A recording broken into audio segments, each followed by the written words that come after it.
விழுப்புரம் மாவட்டம் தைலாபுரம் இல்லத்தில் தனது இருக்கைக்கு அருகே ஒட்டுக்கேட்பு கருவி வைக்கப்பட்டு இருந்ததாக பாமக நிறுவனர் ராமதாஸ் கடந்த 11ஆம் தேதி விருத்தாச்சலத்தில் நடைபெற்ற வன்னியர் சங்க பொதுக்குழு கூட்டத்தில் தெரிவித்திருந்தார். இதையடுத்து கடந்த 12ஆம் தேதி சென்னையை சேர்ந்த தனியார் துப்பறியும் நிறுவன அதிகாரிகள் 5 பேர் ராமதாஸ் இல்லத்தை முழுமையாக சோதனையிட்டனர். அப்போது ராமதாஸ் இருக்கைக்கு அருகே ஒட்டுக்கேட்பு கருவி இருப்பது கண்டுபிடிக்கப்பட்டது. அதனை பறிமுதல் செய்த அதிகாரிகள் ஆய்வு செய்தனர்.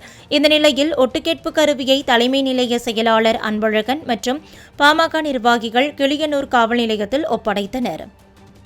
இதை எதற்காக வைத்தார்கள், ஏன் வைத்தார்கள், எப்படி வைத்தார்கள், இது யார் மூலமாக ஒட்டு கேட்கப்பட்டது, எப்படி ஒட்டு கேட்கப்பட்டது என்பதை நமது சைபர் கிரைம் காவல்துறையும் கூடுதலாக இந்த கிளியனூர் காவல் நிலைய ஆய்வாளர் அவர்களிடம் இதை ஒப்படைக்கப் போகிறோம்.